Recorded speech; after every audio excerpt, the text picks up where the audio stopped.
Good evening, ladies and gentlemen. Thank you for joining us for tonight's edition of HR Mentorship Learning Series. We never get tired of learning on this platform. We'll be looking at a topic, HR as middleman, between management and employee expectations. And our facilitator for today is a second timer on this prestigious platform. He didn't come on time, but after he came, he's now eager to come back to back, and we are always excited and eager to listen to him. In case you missed his previous presentation, you can check it out on the YouTube channel. Just look for Oluyemi Adeosun on YouTube so that you can get some more insights from Olakunle Onge. And ladies and gentlemen, let me just read his very brief profile just so that we can get to know him better, and in case some people here may not have met Kunle proud to now. Kunle has a first degree. He read political science from the Federal University of Lafayette, Nasarawa State. I don't know if he speaks Hausa, he will tell us, hopefully. He has well over 6 years experience in human resource management and administration. He started as an HR intern with Greenlight Planet, with responsibilities in day-to-day office operations, recruitment, onboarding, and so on and so forth. Subsequently, he moved to a transport company as people operations associate with core responsibilities not limited to payroll administration, facility management, end-to-end talent acquisition and management.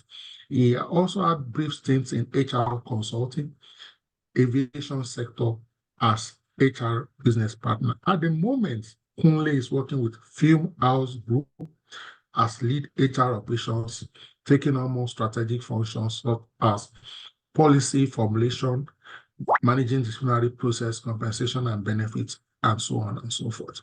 He is a lover of movies. Well, if you work at Film House, you must love movies, or you must pretend to. And any good food the world has to offer.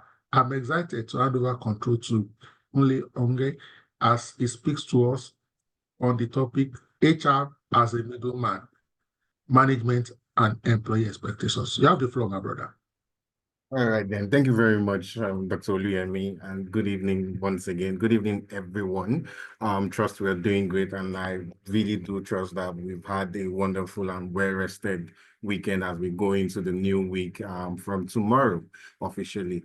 Yeah, so I'm glad to be taking the topic this evening, HR as middleman, management and employee expectations. Let me preempt myself and say that this is just one aspect of where as HR, we act as middleman.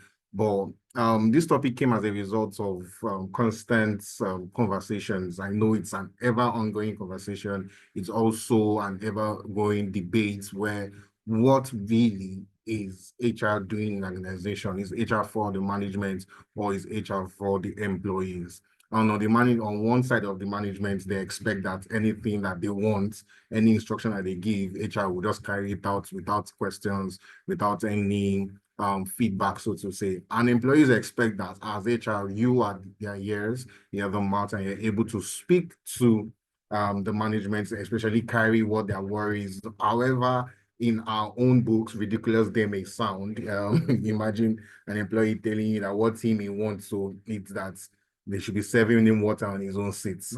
It sounds ridiculous, but these are part of the feedback as HR that once in a while, from time to time, we also get. So we're going to look at HR as the middleman this evening and try to focus more on the management and employee side of of acting as the middleman. So I will just start with a light introduction. What is the role of HR? Like I already said before, this is an ever-going conversation. Some people see HR as just hire and fire. Some people see HR as just that police person that comes into the organization. I know there are some organizations that once they see that HR coming in, everybody now comports. People that were on serious suddenly become serious. Even you as HR asking the manager, oh, I can't see so employee, where is he? What's up with him? They answer very carefully because they're not sure what their response would entail if it's going to now entail maybe disciplinary action or even the employee in question being reprimanded, all sorts. But that's not really what HR is all about. That's not the only thing HR is all about. HR encompasses a whole lot of things. First things first, the HR, your role is to balance organizational goals with the employees' expectations. So you have to balance the organizational goals, that is the goal of the company. At the beginning of every year, even some companies try to break down these yearly goals into quarters. There's always a vision, there's a goal, there's a destination for the company as regards to hitting their numbers, hitting their targets, and also hitting revenue and getting to a point where they can now say, okay, we were able to do so and so numbers, and we would like to now do this kind of thing for the employees. And then the employees' expectations also. Employees expect that even if an employee expects that if I don't come to work for the next 1 week, I should be able to still get my salary. So how do you as an HR now come into that situation and say, okay, we've not seen you in a week, what is going on? So you have to balance all of these expectations. And every employee expects that every month or every quarter, in fact, there should be a salary increase. And I'm very sure that in many organizations right now, especially after the increase in a minimum wage from 38,000 that it used to be to 70,000 now, a lot of employees have been asking HR how far, going to increase our salary, even though it doesn't necessarily affect them because they're not below the minimum wage. So now you as HR have to balance the expectation with organizational goals. The goals have been set for the year. Now the employees are expecting there's a change in labor law that now says minimum wage is this amount, which should also reflect in my own income, even though I'm not earning the minimum wage. And yes, also as HR, you are the mediator between management and employees. You are the mediator between management and employees. We all know that if you leave management, somebody can resume or start work in an organization today, and by the end of that day, the person is fired, especially because there's some management or some managers that operate based off emotions, and they are very quick to say HR fired that person without due process, without trying to find out, okay, what is really going on or what really happened? Why are we coming to this point where we need to fire this employee? So you are the mediator. Even you are also the mediator, because if you're not careful, some employees tend not to know how to present their case properly. For instance, now, for organizations that have that have to do with raising numbers, like generating revenue and all of that, and then you have your operations team, you have your marketing team, you have your sales team. They are just seeing the numbers that the company is making. For instance, they can tell you that, oh, didn't I bring in a contract of 5 million naira? I brought in a contract of 5 million naira last month. I brought in a contract of 10 million naira 2 months ago. So in just this quarter alone, I've gotten the company 30 million. I'm expecting this kind of increase. It is a good negotiating point. However, if you have HR, you are removed from the middle of that negotiation and it's just employee to the employer immediately, it can dissolve into a conflict, because they are presenting the right figures, they're presenting the right case, but they're not presenting it the way they should. Because now they're not taking into consideration the fact that, okay, you're going to bring in the last quarter 30 million. Okay, but what about the cost of operations that we've had to incur in that quarter where you brought in the 30 million? So that is one of the ways you as HR, you now step in. You're now able to consolidate this. That the 30 million you even brought in, bros, your 30 million does not even scratch the surface where operational cost is concerned. We're getting more goods for you to be able to even sell. Doesn't even begin to scratch the surface, maintaining the facility, even paying the salary that you currently earn with that of your peers, even paying that salary currently, that 30 million does not even begin to scratch the surface. So you are now the mediator, you're that middle ground, you're the one that hears from the management and take it to the employees, hear from the employees and take it to the management. And then you facilitate communication, alignment, and relationship building. Like I said already, if we really remove the role of HR in the middle of all of this thing, the relationship is going to be down. That's one that is very, very tense. We've seen in many organizations that never used to have HR. When HR comes in, or when HR now comes in, or when an HR that really knows what he or she is doing, I don't want to put it really that way.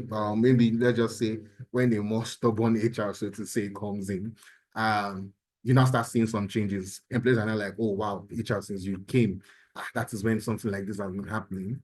I know a place I had worked in, we usually work on weekends and work during public holidays.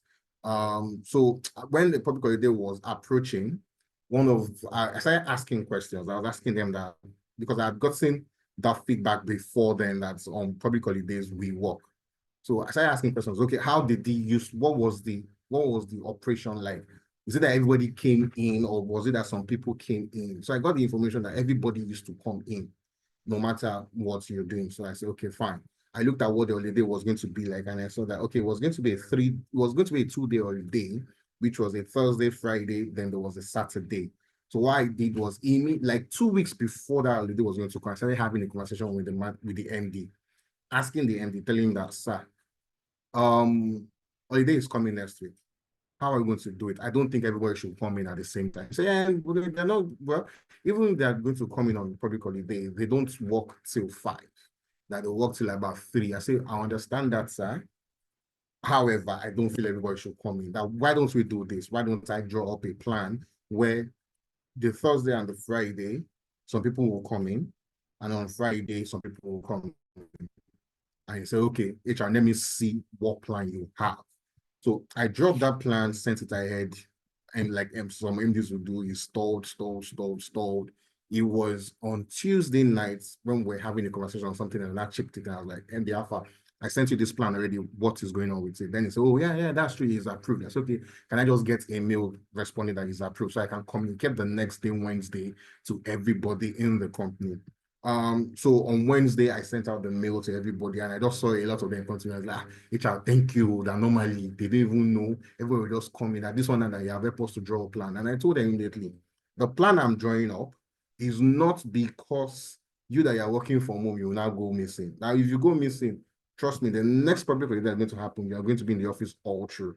So that relationship building for an alignment, that is your role as HR. That is where you come in as HR. That is what makes you the middleman. And then you support with employee recruitment, retention, and engagement. We can never take away the place of engagement in an organization. We can't take away that place of engagement in an organization, be it your TGIF, your meetings, your town halls. Your town halls are also a platform for engagement, anonymous, or even feedback box surveys, sending out surveys.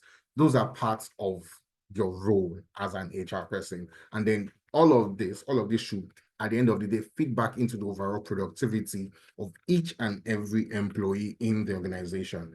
We can't manage everyone, quite all right. We can't go and manage everyone, especially in a company where you have a large number of people. Let's say you are 300 employees, you're 400.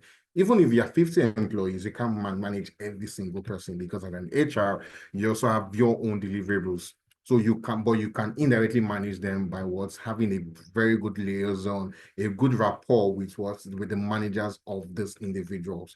So everything that you do, your recruitment strategies, your retention strategies, be it introduction of allowances, introduction of bonuses, incentives, everything that you do should tie back and also feed back into what the overall productivity of each and every employee in the organization. So that just speaks briefly to what the role of HR is in an organization. So now, what are the management's expectations? What are the management's expectations? Every single person, every single HR out there, their expectations of you. I'm not going to be able to capture every single expectations, but just some key ones that really, if we're able to align ourselves with this, we will now be able to do what? On the side of the management, we are, let's say, 90% good. Like on the side of the management now, we can proudly and boldly say that 90% of everything I do is appreciated, is seen by the management. So first things first is that we as HR need to align our strategies with the business objectives. So the business cannot be setting objectives, business cannot be setting goals without the HR departments. It is it's not going to fail, but it's going to be a struggle because your own strategies, one of your strategies is what? The recruitment, the selection, succession planning, coaching, mentoring, talent management, KPIs, performance management. So all of these strategies, they need to tie back into the business objectives. For instance, now you cannot give your sales team or your marketing team a 200 million naira target, and then you probably have one person. The person might be able to achieve it, quite all right. He might be able to achieve it, but it will take a whole lot more for him or her to achieve it than you having, let's say, 3 to 4 people in the team working together to achieve that 200 million naira goal. I know that there are certain companies where as your BD, you probably have 500 million and all of that. But your HR strategy, all of this, it needs to align. So once the objectives are out and you have to now come up with your strategy, even down to how the individual's KPIs are being formed, what is entailed in the individual's KPI, it needs to align with the business objective.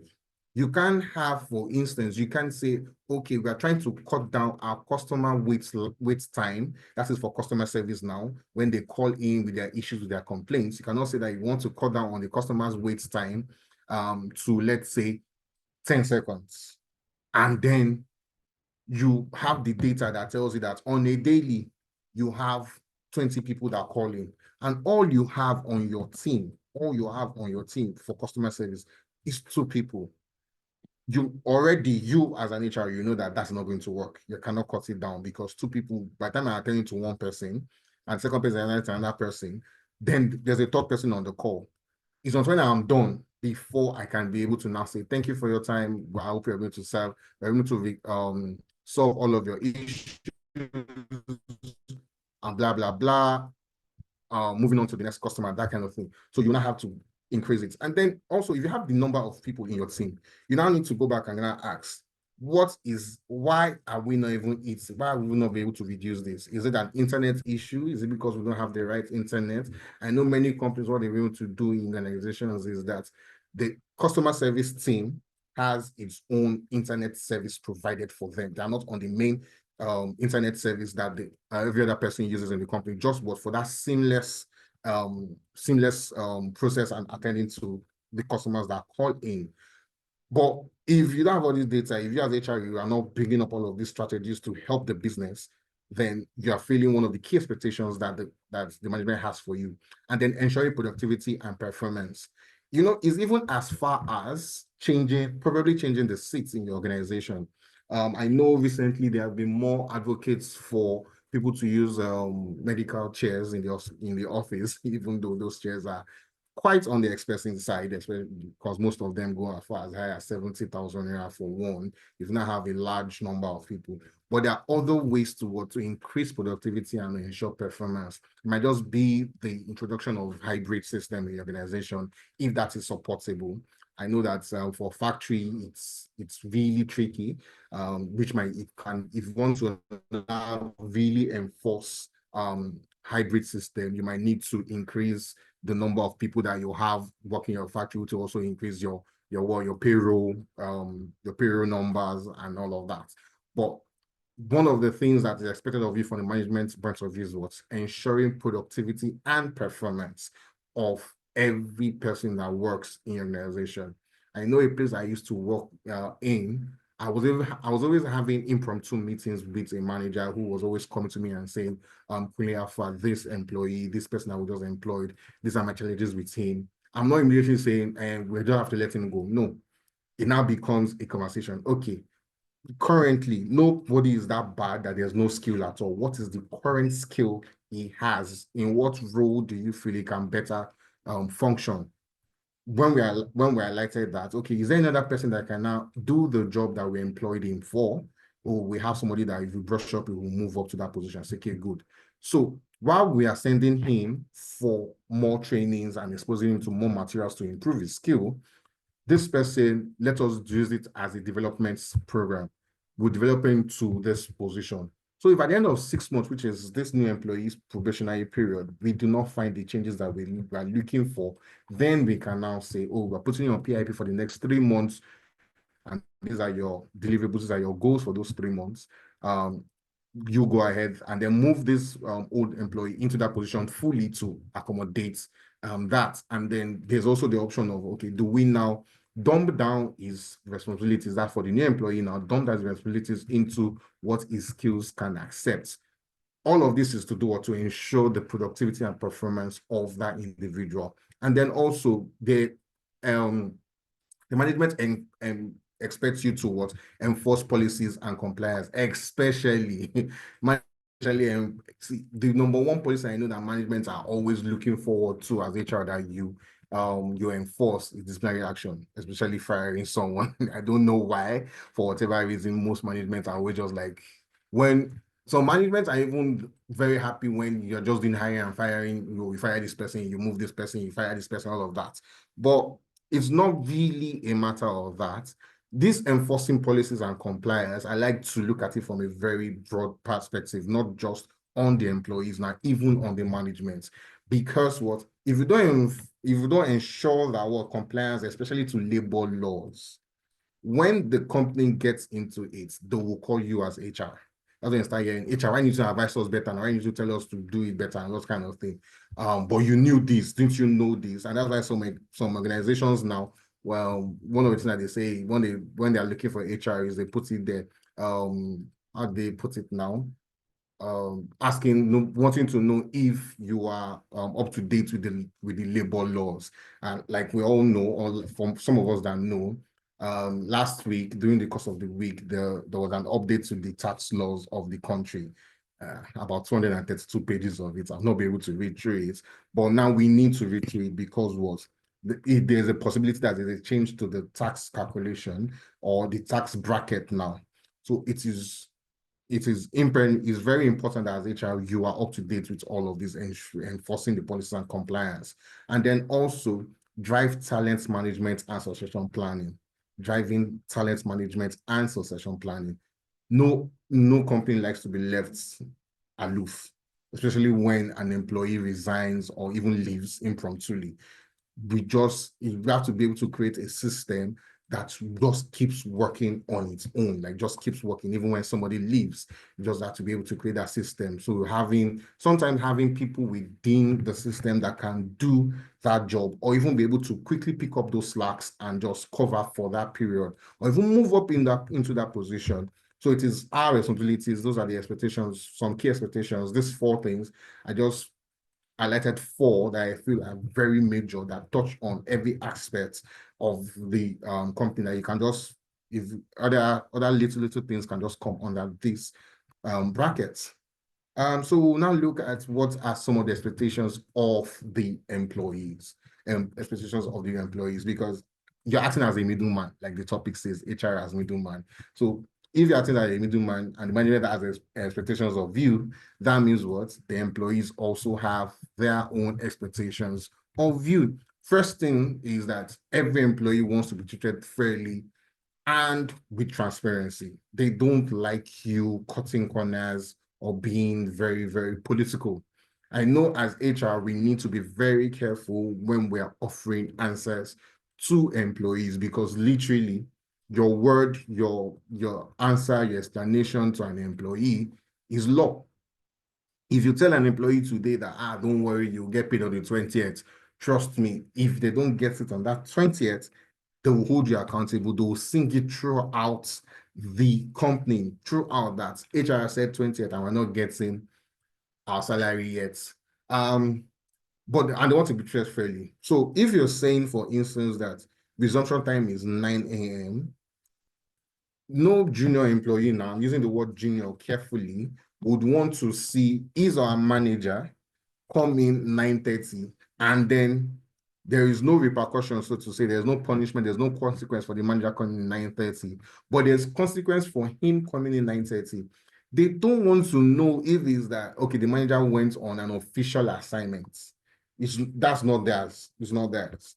I know there are times when I've had to get into the I think yeah, it was last week. Last week when I had to get into the office. For every day I went to the office, I got to the office about 1:12, 1 thereabouts. Oh wow. Just a minute. Okay, sorry. Inverter and lights. Okay, so I've gotten in the office about 12, between 12 to 1, and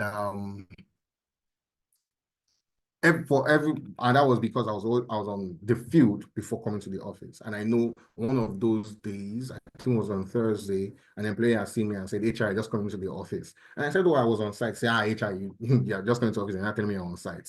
Whether it's the truth or not, they don't want to know. They just want to be treated fairly and with transparency. So being open to them is much as you saying, okay, you're welcome, I accept you. And then they want that work-life balance, that job security. I know many times when I've had to call one or two persons outside of office hours, I've always had to apologize and say, oh, I'm so sorry for calling you at this time. Even though where I find myself, it's literally a 24-hour type of business. Something is always going on, something is always happening. So it's literally, but I have to just tell them, oh, I'm so sorry. And some people that have exited in some companies I've worked in the past, they'll be like, oh, I don't have time for myself. And I laugh and like, well, you come here on weekends telling me you have issues with your HMO. Is it his weekend part of the working hours? But they still want that work-life balance. They still want that job security. They want to know that you won't just up and sack them for no just reason. And even when you have to let them go, there is that transparency that they can see. And then opportunities for growth and development. Opportunities for growth and development. Quite recently, a lot of people that I've interviewed for different roles, I've always asked that, okay, what is the learning and development going on where you work? And I tell them, oh yeah, we have amazing program, we have this, we have that. Everybody wants to grow. And a lot of people now are beginning to want to do more certifications. They want to up their skills. And if as a company, you can probably might not necessarily sponsor the entire cover the entire cost, maybe even 50% or 30%, that kind of thing. Just an opportunity, or even introduce them training. So this training that you can go for and all of that. And then the key expectation that every employee has, competitive compensation and benefits.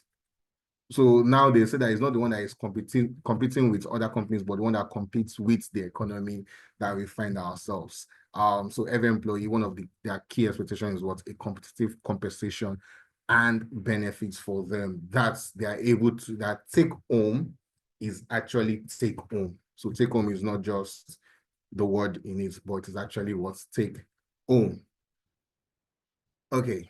So what are some of the challenges that faces HR with management and employees? So now we have been able to navigate what the expectations are on both sides. So definitely there are going to be challenges that we have.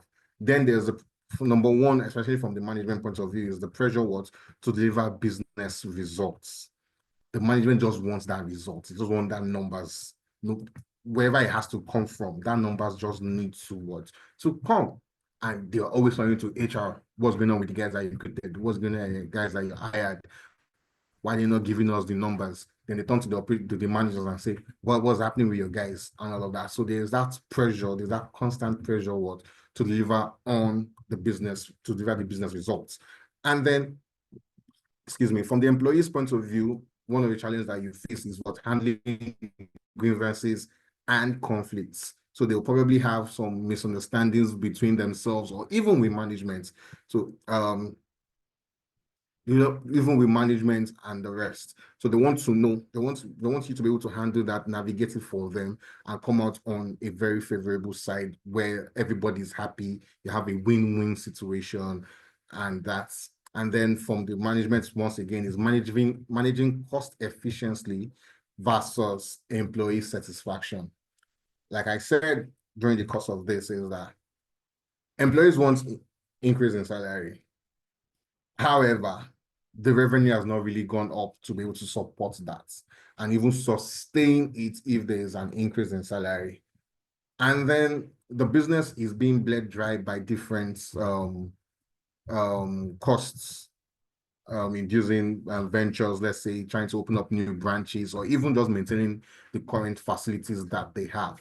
So it is our job, or one of the challenges that we're going to face in the course of this is what's managing that cost. And even in the process of hiring, yes, there's a budget. There's a budget to hire for a role, let's say 900,000 to hire a manager. The company does not necessarily expect you to go into the labor market, go into labor pool, do your recruitment, and now come back with someone that actually will take the 900. They rather you come back with someone that will take 500. Though they don't understand that sometimes getting someone that takes that 500, we're compromising on the level of expertise, deliverables that we can get if we are just paid the 900 outright. They don't really get that part. But it's still our job to ensure that what for the best price, we get what the best candidates. And if need be, we are able to what to even go back and negotiate and probably get a lesser amount. So these are just some areas that as HR, some challenges we face for management in cost efficiency. And then balancing the diverse needs and expectations. But so even from management and employees' point of view, there is that challenge of balancing the diverse needs. One employee is needing probably a fridge in their office, and just for them to be able to ice some drinks or even keep their lunch when they bring it. And another employee is coming to you and telling you that what he just wants is a staff boss. So being able to manage all of these diverse needs and expectations from both sides is one of the things, those are one of the challenges that we have to face as HR. Now, let's talk about that bridge that we call the HR, that bridge that we call the HR. All of this is just trying to also understand how, as HR, you are the middleman between management and the employees. There are other sectors where we act as middlemen, even HR, you are the middleman between the company and regulatory bodies, you're the middleman between the company and external vendors, stakeholders. But we're just talking today about HR being the middleman between what employees and the management. So you have to represent management to employees and also employees to what? To management. So you are neither there nor here. However, in situations, it comes off like HR is for the management, especially when employees are saying the required expectation. Their expectations are not being met. It now makes it to seem like, oh, HR, you are just for management. And then sometimes, on the management point of view, they feel like you are for what? The employees, especially when you're trying to tell them, oh, we can't do this now. Well, we can't do this way because of so and so law, of X and Y. It now becomes, why can't we do it? And especially from the management point of view. But you are the representative. So what happens is, when you go to the management, you are management. When you come to the employees, you are employees. So by the time you're trying to feed either party with the required information, you now become what? The voice. So you become the voice of the management when you're with employees. You become the voice of the employees when you're with the management. So that is one of the ways that you are the bridge. That's one of the ways that you act out as the bridge. And then another way you act out as the bridge is what you translate the management's visions into actionable employee programs. Management visions what into actionable employee programs. One of the management vision is that what, let's say by 2025, we'll have 30 more locations. So now, how do you now translate that vision into actionable employee programs? You start from what? Building capacity of the ones that you currently have, because to a very large extent, it will be better as an organization if the management of these 30 new staff of these locations, people that will manage those locations, come from the already made pool that you have, because what they understand the company, they've been working with the company for a while more. And then also in the process of you building capacity of the people you currently have, you are increasing the revenue base of the company, which now in turn helps the company to probably borrow less or look for lesser amount with investors to be able to open those 30 locations that they are looking to open in the next year. So you have to translate that vision into what? Actionable employee programs. We are trying to, let's say your company finds itself in the energy sector, and the vision of the management is that in 5 years' time, you're going to be #1 energy producer in Nigeria. It is now the job of the HR to sit down and say, okay, how do we do this? Because what? It is the people, it is the staff that we have. Okay, what caliber of staff are we looking for? What qualifications are we looking for? Okay, and then the qualifications that we're looking for, what are some of the benefits they like to see? What are some of the things that they want to see? What are kind of the actions, some of the events that they would like to see in the organization? So that's you now trying to do what, to translate that vision into programs. And then you address employees' concerns and address them, align them rather with the business goals. They have concerns. They felt that, oh, in the last 1 year, we've not had a salary increase. How do you now address that? Are you explaining to them why there has not been a salary increase? I know, remember a time when I had the opportunity to be with some people I was working with. We had gone to school too, like we used to call it. It was just a lounge that was very close, and they were talking about this whole salary thing. But I had to now break it down for them. And I told them that it is I don't know any organization in the world that would not want to increase the staff salary. But no organization will also increase staff salary without being certain that in the next 3 months, 6 months, they can keep it going. Or in the next 1 year, in the next 2 years, they can keep it going. And they don't have to revert back to the old salary scheme. Or they're not having to borrow to continue paying salary. So now, and I explained that to them. I told them, you currently make X amount of money from this deal. And by the time we remove all the costs to have that deal closed out, to close out that deal, this is the profits that the company will now make. Now, let us say you do 20 of this in a month. This is the profit. And then this profit, we need to take out this amount and be able to cost questions for this. This is what is left. Times 20, has he paid your own salary? Don't you think that if, as employees, we're able to get ourselves to this point where this 20 becomes 40, we can now start talking in the direction of what? Increasing salaries, having more benefits, more allowances, even as much as, okay, your HMO plan, instead of you being on the list plan, we take you to the next one, because what now we have the money that can support that kind of upgrade. And even some companies that just have the employees, we're not able to say, okay, add your families, because the premium will go up if it's a family plan and all of that. So it is your job as HR to be able to address that concern. And in the process of addressing it, you're aligning your answers, you're aligning the vision that you're imprinting into the employee to align with what's the goal of the business. And then you are acting as a bridge towards for policy enforcement and flexibility. You're enforcing the policy quite right, but one thing that is very constant is change. Change is so constant that it changes in itself. Change is so constant that it changes what's in itself. So you can possibly say today now, for instance, with the entire happenings in Nigeria, with the economic situation that we found ourselves in, we all know that to a very large extent, some expectations from employees is becoming a little bit very, very strenuous. It's becoming a little very, very strenuous, especially as for me, I feel that at this time, I know I can't really go to my company and say this, but at this time, maybe many companies need to start looking into changing resumption time, because we all know how Lagos is, especially that rush hour. There's always an increase in transportation. What will have spent probably 500 on if it's rush hour. When people are going to work, you probably spend 1,000, which is already times 2, and there's not really many organizations being salary increase. So it's not falls on you as HR to now be flexible with this, but within reasonable excuse, so to say, within reason, you have to be flexible with this.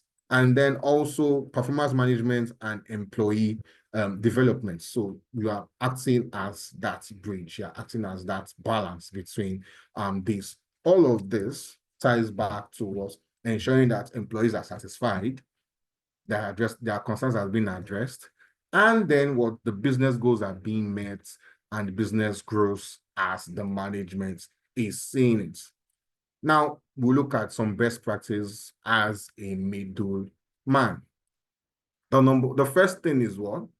As a middleman, be transparent and honest. Be transparent and honest. Build trust with both management and employees.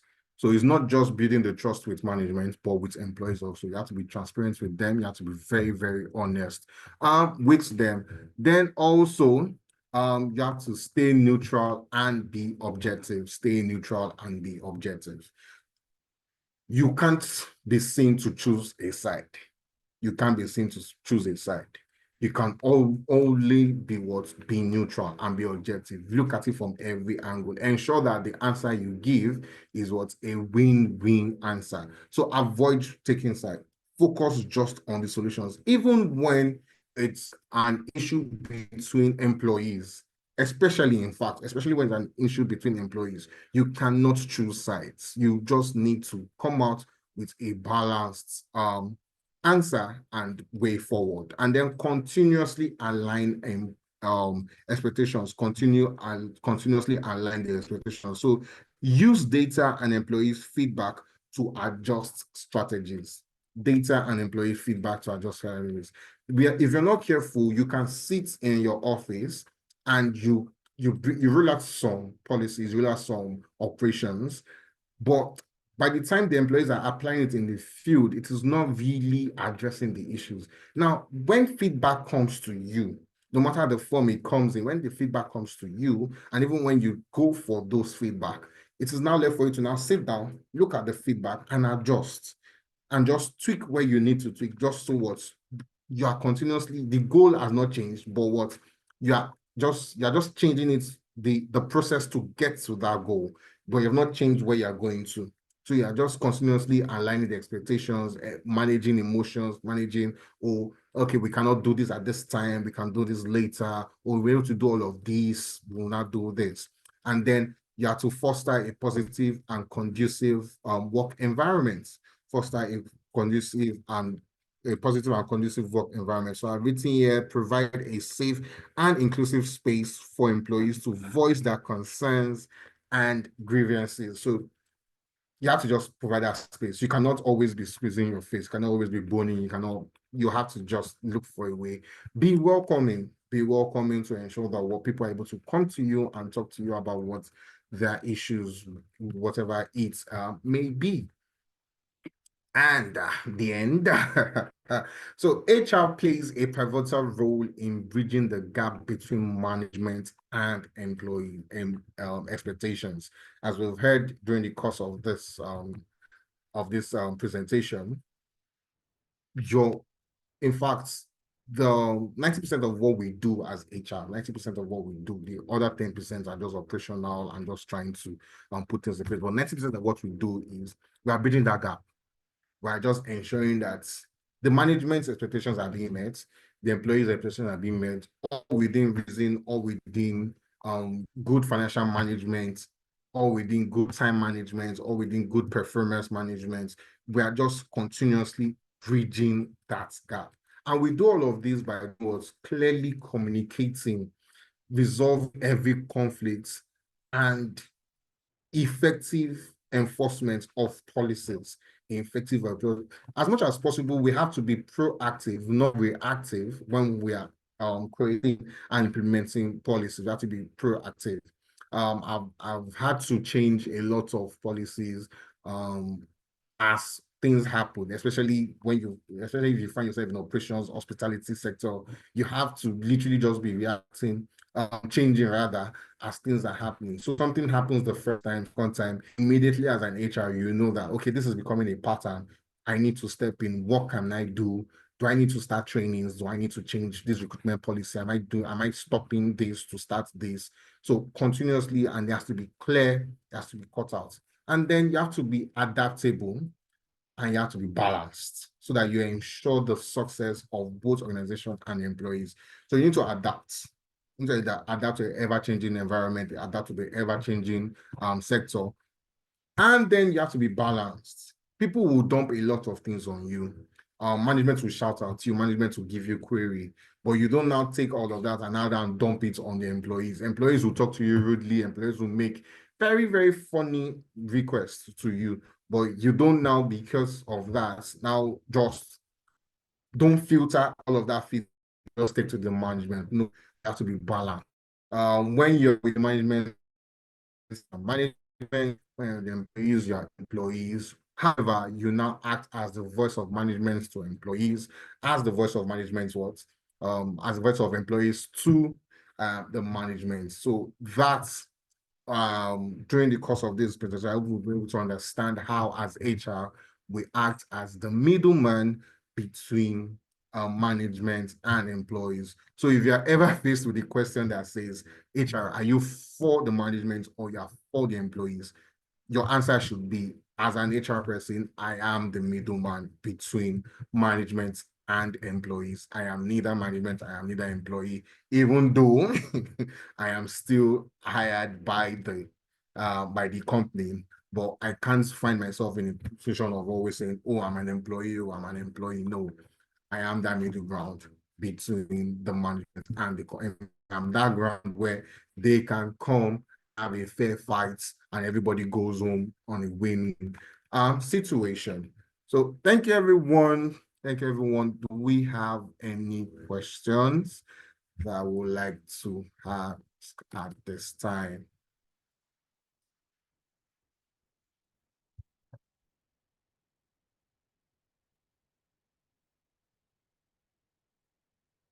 Thank you so much, Mule. That was a very beautiful one. We already have people who would like to ask questions or share their thoughts or comments. We are taking contributions, comments, thoughts, experience sharing. Balogun, you have the floor. Balogun, you can unmute and speak. Thank you.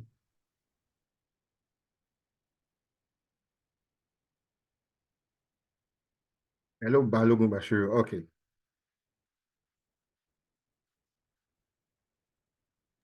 Okay. Good We can evening. hear you. Go ahead. Sir, my question and contribution is, in some organization whereby being an HR that is supposed to be a team lead in the sense that, as an example, we are the one that sets the policies. We are the one that gives out, disseminate the policies to the employees. And as at the same time, we are not the one that is supposed to flout the policies. What about an HR staff that has turned lateness to become an habitual norm, in the sense that it comes late, like 9, 10, 11, 12, on the ground that I am an HR person, nothing can be done. And we are still the ones that will be able to melt disciplines or melt punishment on a staff that comes late, maybe 30 minutes, 15 minutes late. We want to remove their pay. What can we do to that HR staff that is an habitual latecomer, on the ground that he is an HR person? Nothing can be done because he has all possession on his table. Secondly, being a middleman between the management and the employee. Is it right for an HR person to divulge all secret or some secrets that is being kept as a trust to him? Is it good for an HR person to divulge it to the staff without the management informing him or her to do that? It's a two-in-one question. An HR staff that comes to the office late frequently, saying that nothing can be done, but he always melts punishment on the staff that comes late, and secondly, an HR staff that always divulge secret that is being kept to him or her and divulge it to the staff. How do you see that? Okay. All right then. Thank you very much, Balogun, for that question. So I'll start with your first question, which is what do you do when HR is an habitual latecomer? Now, the question has two answers. Number one, if that HR person you're talking about is your manager, there's really nothing much that you can do about it. The only thing maybe you can do is probably, if you have that kind of relationship with your manager, is probably have a conversation with your manager, let's say your manager on that. See, some of these guys are coming late, not because they want to come late. They're coming late because they see you coming late every time. It's a conversation. It's not like you're not telling your manager, this is what you have to do forward. No, you have that conversation. And it's always better to have that conversation in a very kind of light and funny, accommodating environment. So, however, if the person that always comes late is somebody that reports to you, you just need to follow due process with that person, which is the first thing is we'll have a conversation. Okay, why are you always coming late? What support do you need from the company? When you've had that conversation and the person keeps coming late, you have to issue out your query. You follow your disciplinary process. You try your first query and you give the warning that is deserved, is a verbal, or you want to write a written warning. If that continues, you issue your second query. Follow your process. If it's someone that reports to you. However, if it's your manager, it's a conversation because there's really nothing that you can do in that situation to change that behavior. And then now speaking to the second question, as one of our most sacred tenets, most sacred attributes is confidentiality. Now, people should feel well enough to be able to come and talk to you about anything that affects them in the workplace. That even as HRN, many of us, we are the unofficial, uncertified employees. So now they should feel very comfortable. However, you don't take information that you've heard in management meeting that is not for public consumption to go and be telling someone. See, your friend as HR is your fellow HR person. Any other person in the company is just someone you work with. You don't take that information from management meeting and go and tell somebody that was not in that meeting. Is a need to know kind of information. That is one. Two, that an employee comes and tells you certain things, as far as one, it is not to the harm, it doesn't harm any fellow employee or the organization, and it is not against the law. You now use the information you've gotten wisely. I've had a situation where someone comes to me and say, Kulesi Alpha, I'm looking to leave this company. No, I'm tired of here. I want to just move on. And I ask questions like, okay, why are you tired? What's really going on? Some of them you hear things like, oh, the salary is not enough. I've not been given the salary since, or I'm not being promoted, or I just want a change of workplace. So why now do that information for my manager?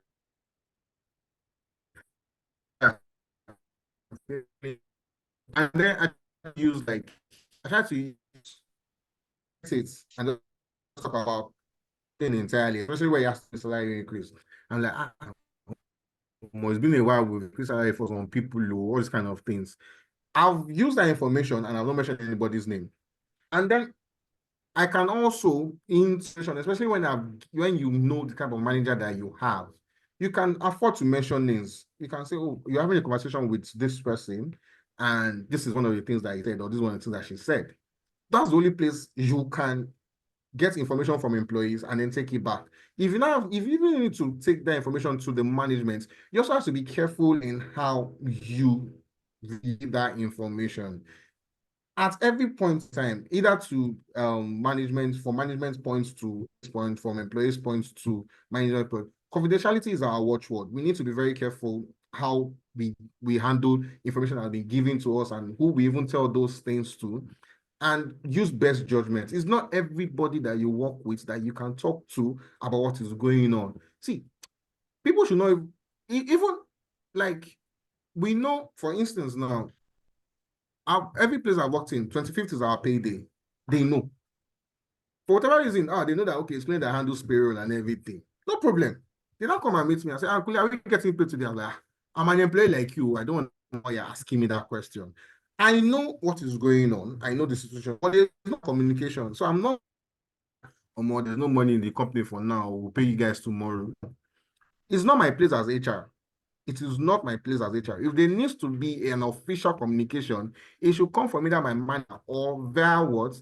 The HR email to everyone, letting them know that, oh, we are so sorry, we're on issues, we'll pay on so dates, that kind of thing. But if I get information about maybe someone trying to leave and I know what the reason is and I feel we can, if we can't work on it, I can tell my manager that this person wants to leave, or maybe we should start working on getting a replacement. So we just need to be careful and apply best judgments with information that we get. But confidentiality is the watchword. Confidentiality is the watchword. I hope I'll be able to answer your question. I can see Uzziah's hand is up. You can ask your questions, sir. Thank you for this opportunity. Thank you for a nice presentation.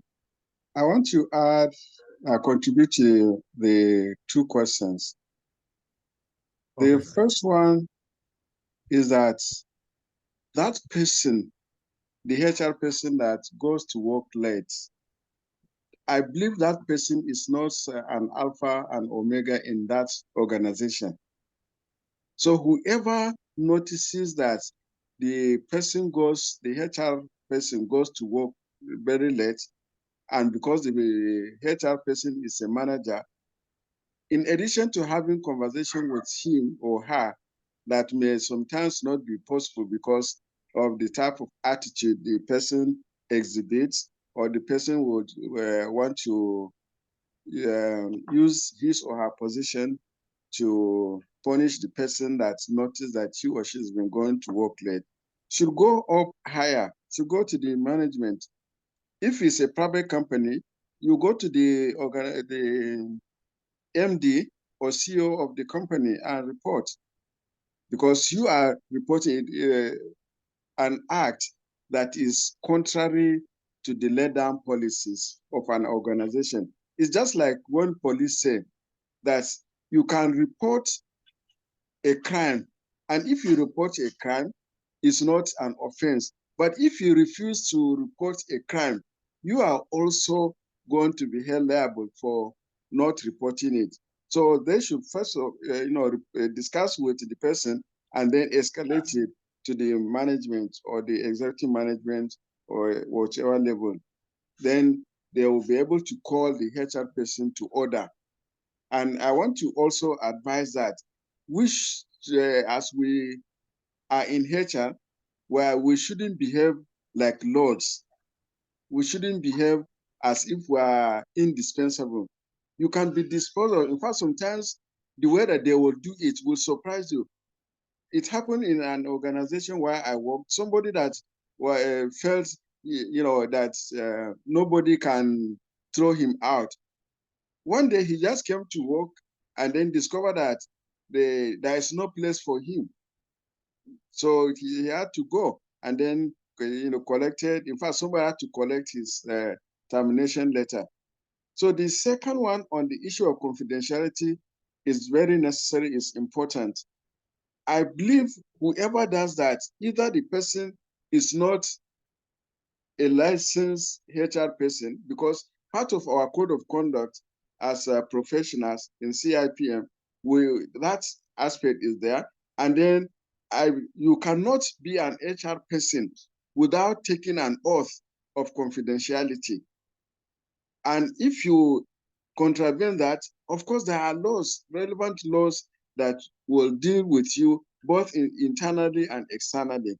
So we should be very careful. I just want to finally give an example. With me, what happened?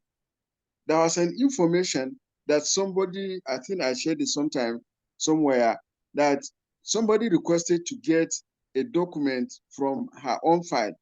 And because I was busy, somebody that worked in HR said, he can provide that information to the person. I said, no problem.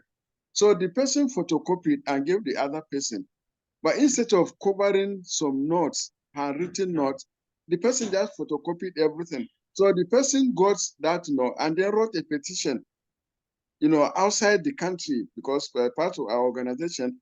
So a query came from outside the country asking what happened, that they know that that information is only in HR, who released it, and that the person should be sacked. So, but because the management knows me very well and they know how honest I am and the rest, they now ask me. In fact, they defended me before they now found out. They asked me, I said, yes. I remember that particular person came to my office. I was busy. So this other person said he can provide make the photocopy and give the person. And I said, okay.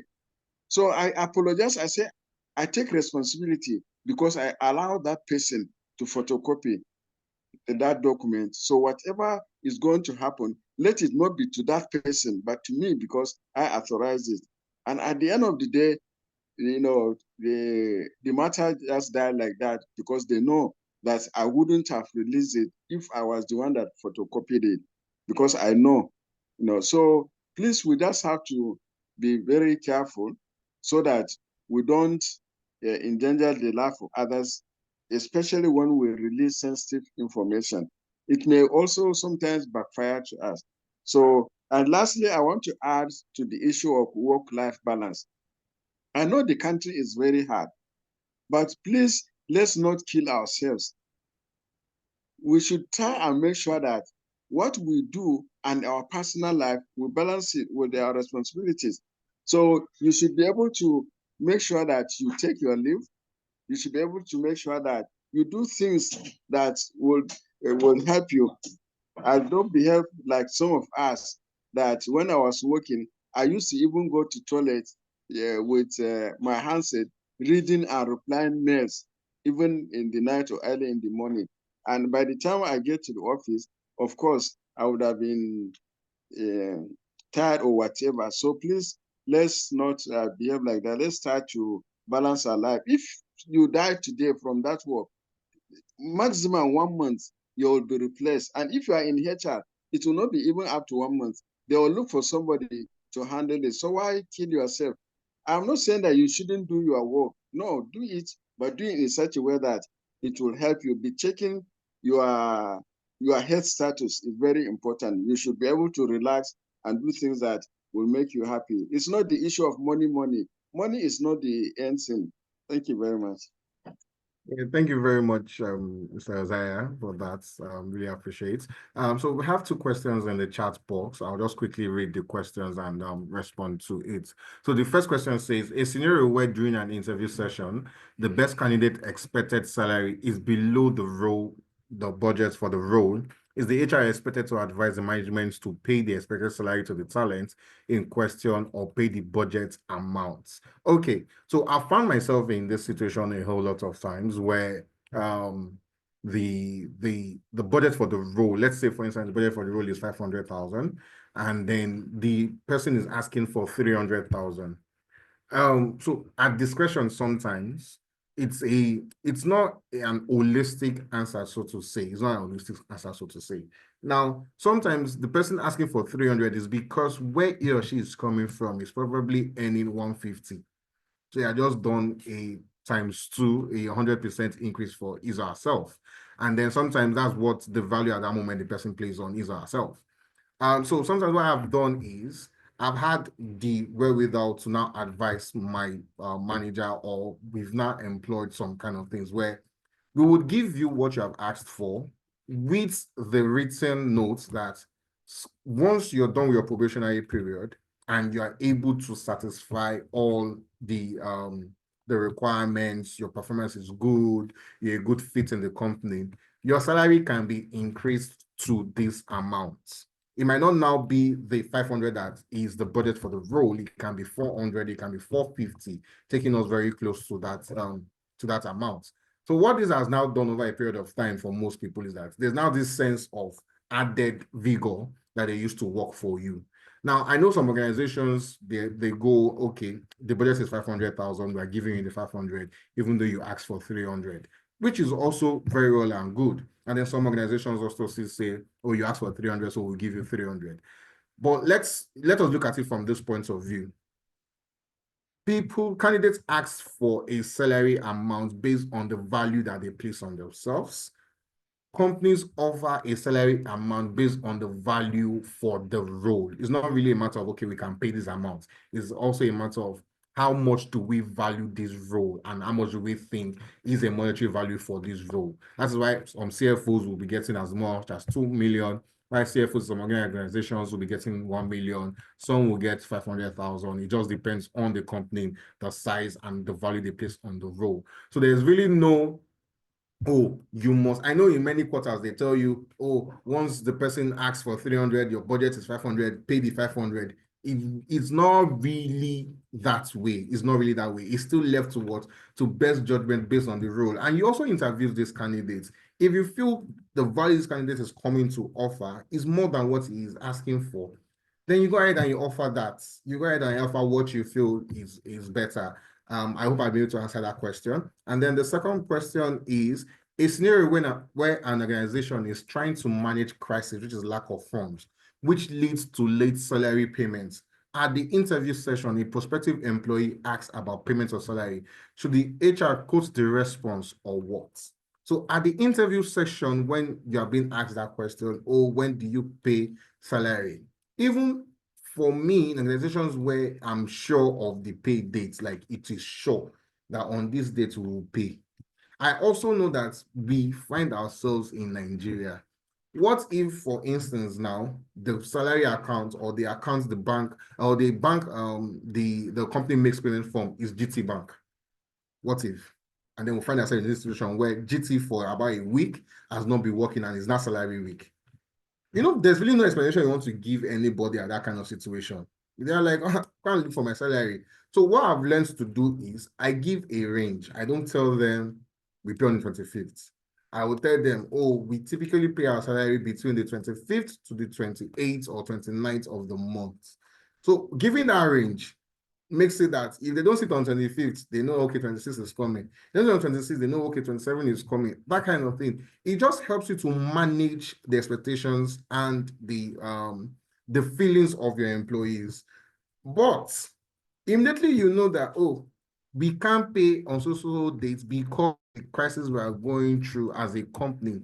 You're meant to send out a mail to everybody, just telling them that, oh, salary may be delayed for this period in time because of certain things we're trying to, but we are working to have it resolved on or before. If your finance team is telling you that by the 29th, they'll resolve it, you help them and add 2 or 3 days. Just help them to add what, 2 or 3 days, so that 29th comes that finance told you, and you keep chasing finance to pay on 29th. Now comes that told you, I've helped you to add 3 days. You guys must get it done before then. But however, to a new employee that is coming, you cannot be telling a new employee that, oh, we have salary payment issues, so you cannot come in. You're not sugarcoating, you're not lying, you're not quoting your response. All you're doing is, well, you're creating a time and managing that candidate's expectations. Because what you as a candidate, once you get to this point, your answers as HR also, you need to start being very careful with them. Even before you get to this point, once you're interviewing, your answer as HR, you need to be very careful. You're not giving out all the information, but at the same time, you are giving out what is necessary to aid the mind or come to a decision with the candidates. I don't know if there are any other questions or any contributions to this. Okay, so Abubakar says, I have no questions to ask simply because the lecture is very explicit. Thank you. I appreciate you sincerely for the opportunity. I appreciate you also. I'm more enlightened on my role as an HR practitioner. I will continue to be the bridge between the organization and the employees. Finally, kindly let me have the lecture materials via my mail below, please. Okay, we'll look into that. And thank you for your feedback, Abubakar Umar. I'm very grateful. I'm glad you're able to learn from the session this night. In the absence of any other question or contribution, I would just like to hand over to Dr. Oluyemi and say once again, thank you very much, sir, for the opportunity to take the session this night. I do not take it for granted. And thank you for giving me this opportunity. And thank you everyone that joined. Oh, as Vicky Star spoken, I think I see her hand up. Vicky Star, do you have a contribution? Please go ahead. Yes, I have two questions. Thank you, Mr. Oh, Kunle. Tunle, don't run My away, first please. question, my first question is, there's this person that reached out to me, and he is from a company I used to work with. And his complaint is he has worked with the company for more than 3 years and no raise in salary. And despite the fact that he covers a lot of regions. Now his question is, can he leave the organization? And at that point, I had to advise, based on what was going on, this guy is earning less than 100,000 and he's covering a lot of regions. And sometimes I ask myself, how does he manage? So I had to advise him to give the company a year interval for an exit. And I also guided him on what to do and all that. So I want to know if my advice was a good one, like telling someone to leave the company. That's why I find that no more there. That's one. Then secondly, we talked about the work-life balance. Now if you're working with the healthcare sector, ah, I don't know what I want to say because the work-life balance is not balanced at all. Midnight, you're being called. Okay, let me say I'm handling a branch. So staff can just call you at midnight, call you like the call is back to back, and sometimes I'm overwhelmed and I think of running. Let me use that word, running. So it's not easy. In that stage, what do you do? Because you're now working as a branch admin. So how do you balance it? Okay, sometimes affects me. okay. All right, then. Thank you very much, Vicky, for your question. So I'll just quickly answer the two. So the first question, I'll just say, for me, I think in that kind of situation, the best thing to do is, so what I usually do in that kind of situation when I get calls from people I've worked with in the past, asking or trying to tell me one or two things about um, where they, where we used to work together. And one of the things I do is I will just try to refer them. I tell them, okay, have you spoken to HR about it? Have you done this? Have you done that? Okay. And then I now give like a very broad answer. So a lot of people have told me before I'm very particular in my answer, and I know why I do so. So I'll give a very broad answer and be like, okay, if these are the options that as an employee you have before you, speak to your HR, speak to a manager that you feel that has the head of your HR and even the management, and then probably start looking out. You're not really, but just start looking out. Those are your options. That go and have a very good think about it. Think about it very well. Whatever decision you now come up with, that's fine. I've not decided for the person. I have not told the person go and look for another job. I didn't say so. I only did what laid out the options for that person, because you don't want a situation where it now be said that because you have left, you are now pulling people out of the organization. And we know that in this day and time, people do reference, people do background check, they ask questions, even meet some people in other places. So we always just need to be that careful. Lay out the options. Don't decide. I do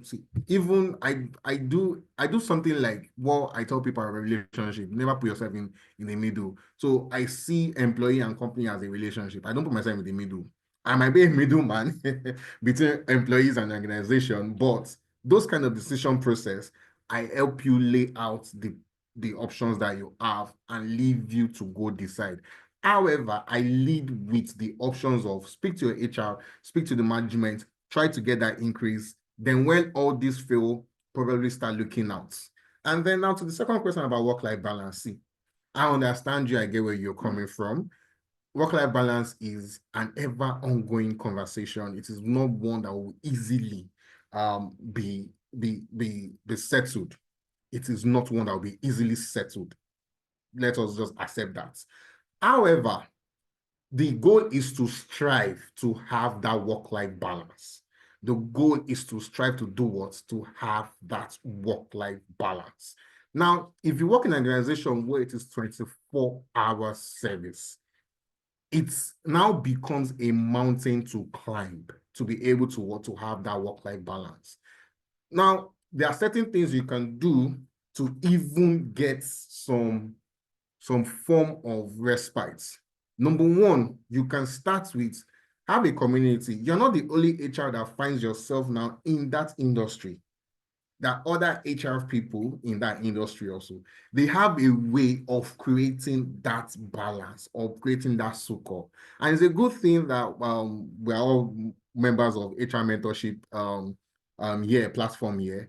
So you can drop a message asking for please, who works in the hospitality, the medical sector. I just need to speak to you about one or two things. Have that conversation with somebody in the same industry as you. Even from having that conversation, you can have pointers from that person. Unfortunately, I've not worked in the medical sector yet, so I can't really give pointers in that direction. I can only tell you some things that may work for you. And then, and also, another thing that you now do is learn how to have what I call power naps, or what we all know as power naps, power rest. You don't necessarily need to sleep the 8 hours at a stretch. If you can get good 30 minutes, get it. If you can get good 30 minutes, get it. If you can get good 5 minutes, get it. For whatever reason, if you're able to get some minutes alone, be alone. Turn down. I know it's not going to be easy for people who are married and they have children to do this. It's not going to be that easy, but we need to also find a way to create all of this. These are all the things that build up to that work-life balance that we talk about. It doesn't necessarily mean that you need to take yourself out, you need to shut down from work entirely, because as HR, depending on your industry, the demand on you is higher. So if you need to, maybe 5 minutes of your day from time to time, if you do like 2 hours, 5 minutes, you probably just shut down your laptop, shut down your phone, put everything on silent, and for 5 minutes, be in the silence of yourself.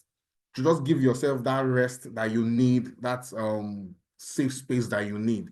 But the key thing I want you to take is try to locate people that work with you in the same space. Try to locate people that work with you in the same space, the same industry, so that it is easier for you to now have this conversation. They're able to give you pointers that has worked for you. Okay, I hope I'll be able to answer your question, Vicky. I'll quickly have to call on Mrs. Omoba for our question. Our hand has been raised for a while. I'm apologies for not calling you earlier. Hello, good evening, everybody. I'm actually not asking a question. I was just going to. The first time I raised my hand, some of you dealt with the answer, so I had to drop my hand. But when the work-life balance came up, I wanted to contribute one or two bobs into the conversation. See, there is just like the presenter said, you can never get a work-life balance. There can never be a balance, but you can find and create the balance. And it's called work-life integration. So you have to find a way to integrate your life and your work. And then you can start to strategize what are the things that are priority to you in your personal life, and what are the things that are priority in the work that you do. I'll tell you, HR will get bombarded and everything is always ASAP. They want it done like yesterday. And believe you me, there's a difference between what is urgent and what is important. Some things might be urgent, but they're not important. But it is urgent. Some things might be important, but they're not urgent. So the fact that it's important does not mean you have to do it now. You can look at when it has to be done. But when it is urgent, you can then look at it and say, it is urgent. Why is it urgent? What makes it urgent? Is somebody going to die? Is the whole organization going to fall apart if this doesn't get done. Particularly if whatever your decision is still going to be, you're going to need someone else's contribution. In that wise, you can't make a decision because your decision will also relies on another person giving you information. So you must be able to filter all of those things. So first, find your own balance in your own personal space. One of the things, like Kunle said, is get power naps if you can. Some people cannot. Some people are not able to. Some people are able to do power naps. Some people are able to manage their time. You must be able to. Time management is very essential to finding the perfect work-life integration. You must be able to manage your time. You must be able to account. What cannot be measured cannot be managed. If you cannot measure it, you cannot manage it. So you must be able to manage your time. 8 hours in a day. What am I doing? What are the me time that you want for yourself? That yourself includes your family, if you have a family, your children, if you have children, and your husband, or if it's you alone, you now need to. What time are you allocating for your social media, your phone? What time are you allocating for this? So you must be able to box all of these timings, and then you will be able to start creating some semblance of work-life integration. It's not going to be balanced. You can integrate it because you can find out that the time you are allocating for your work outweighs the one that you are allocating for your time, for yourself. However, that little time that you have allocated for yourself will not be invaded. It will not be, nobody will erode it, nobody will evade it. And you will have quality time, even if it's just 2 hours for yourself that is not eroded or evaded by anything else, not by work, not by anybody except you. You are in control of that time. So you can never find a balance, but you can integrate your work and your life in such a way that it gives you some kind of comfortable balance. That's my 2 bops. Thank you. All right, thank you very much, Ma, for that contribution. I've picked a whole lot from that. Thank you, Ma. Okay, Olayinka, you have a question or contribution? Olayinka Oladele. All right. Good evening.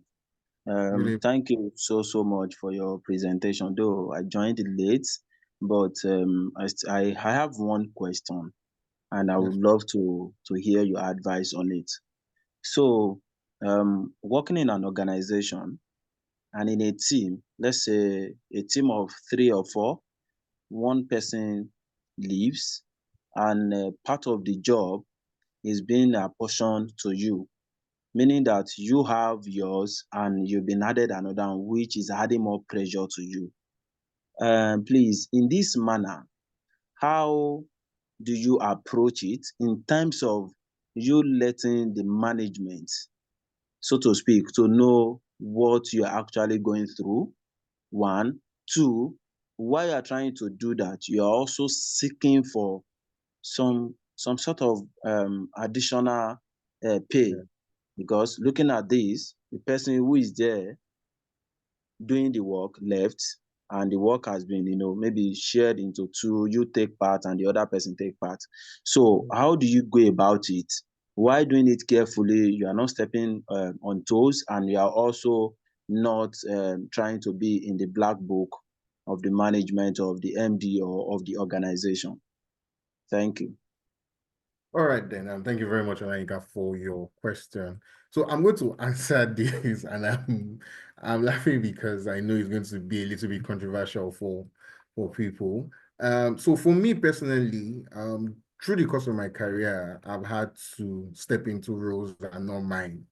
I remember a place that I had worked in. I jokingly told my manager one day, I said, my role, as far as I'm concerned, is HR IT associate. It's not HR. It's not only HR I'm doing right now. I'm also doing IT because everything that has to do with IT in the company ran through me. I had no prior experience with IT, nothing. Many of the things it was when they're telling me that they're bamboozling me. When they're done bamboozling me, I'll now go, I'll do my research about it, and I'll come back and say, but you told me this is a lie now, this and this and that. And then, but I was able to step into that role fully and take it on as a challenge. For me personally, I see everything as an added advantage for me personally. That's just coming from my own point. So I tend to take on more without even looking for that extra gratification. However, to answer this question now, this is it. You've taken up new role, you've taken up more role because someone had left the team, and then a recruitment process has not now been carried out in that regard to be able to fill up that role and then shed off more of those responsibilities. While you're having that conversation, you have to have that conversation with your manager, let your manager know that, okay, we're able to take on more of this. Is there a plan to get someone anytime soon into this role?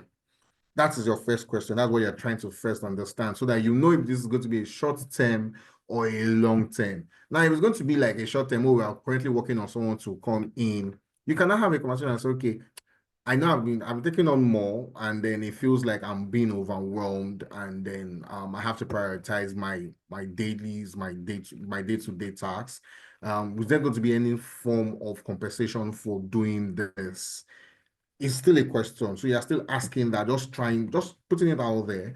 Will there be any form of compensation for being able to do this in this time till when we get a replacement? And if it's going to be a long-term thing, it's going to be a permanent thing. Now, you're asking, is your role being redefined? And is this redefinition of your role also going to mean an addition to your salary? There's going to be an increase in your salary? Now, while having all of this conversation, the number one thing to do is you now need to look at what the new assignments are, what your everyday assignments have been. Sit down and prioritize what you need to get done as I went to need to get done. Like Mrs. Omoba said when she was contributing to the work-life balance, or she has put it correctly for us now, work-life integration. Some things are important but not urgent. Some things are urgent but not important. So you now need to find what you need to do urgently when you need to do it, so that you're not overwhelmed. So you're not what you not have. What I tell some people sometimes in my office is small little fires first. I beg, nobody can stress me. That's why I tell them sometimes. I say, see, I attempt to fire based on the importance. Like my tasks are based on the importance. You cannot bring one task to me today and I'll be telling me I need to get it by today. It doesn't work that way. I already have a plan to do for my day, so you cannot just drop it. However, if you must drop it, why do you want it today? What's going on? Is it a failure on your own part? But to you now, it's more about looking at this new role with your old role and just trying to say, okay, how can you integrate it, and how can you now prioritize your dailies while you have that conversation with your manager, asking, is this a short term? Is there any plan to recruit? Is it a long term? Okay, is it a long term? Is there any plan to redefine my role, also add an increase? I can see Mrs. Omoba's hand up. I think she wants to contribute also. The floor is yours, ma'am. I must doff my hat that you've really sort of addressed quite a lot of points that I would have raised. For example, having the conversation from the get-go. As soon as you get that role, just have that conversation. Is this a long term? Am I just filling in? Are we going to employ someone else? If I'm filling in, how long is it going to be for? Because there's some filling ins that, because you're doing the double work, you still have to get paid. So if you're acting in a particular capacity, for example, if there's a director that's left and you are acting director, if that acting director is more than 3 months, you get paid because you have been doing that job. Again, it will all depend on the HR policies within the organization. So you must always, one of the very, very crucial things for HR practitioners and professionals is to always be aware and abreast of your HR policies in any organization that you work for. Because there are some that are so ambiguous, they'll just say, you have been employed to do this role and any other job that comes. And so when they make it that ambiguous, they'll tell you, maybe they put it there now, any other job, this is part of it now. They'll just tell you that. And in that wise, you can't really wangle your way because they say, is there any other job? This is part of the any other job. So you must be very much abreast and aware of your HR policies, of your terms of engagement, your terms of employment, and all of those things.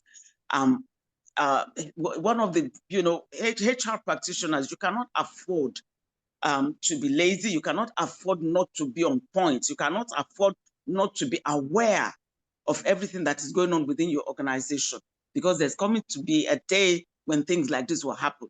That's when you'll be able to negotiate your way and be able to tell them, are you going to pay me? How long am I going to work for?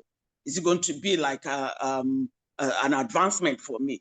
Is it going to be like you are now going to, especially if the position is of a higher grade, are you going to promote me? All of these conversations will then start coming, just like Mr. Kunle had already said, from the get-go.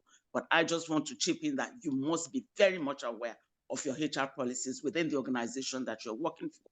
Otherwise, you'll not be able to negotiate your ways around whatever it is that you want to negotiate with them when things change along the line. Thank you. All right, thank you very much, Ms. Omoba. Thank you very much. And thank you, everyone. I'm not Mrs. Omoba. I'm just plain Omoba. Omoba is just princess. I just use the Yoruba, to call it. I understand. It's just Omoba. Thank you. Yes, ma'am. So thank you, everyone, for your questions, for your contributions, and thank you once again, Dr. Oluyemi, for the opportunity to have taken the session this night. I will say again, like I said the last time, I shall be back very, very soon. How soon, we do not know yet. Thank you very much, sir. Thank you, everyone, once again. All right. Thank you so much. That was beautiful. Thank you, everyone, for joining tonight. Thanks to you all for your contributions and for listening. Ladies and gentlemen, we'll call it a wrap. At this intersection, I'll just enable all of us to unmute so that we can say a collective thank you to Kunle, our facilitator for tonight. Thank you, Mr.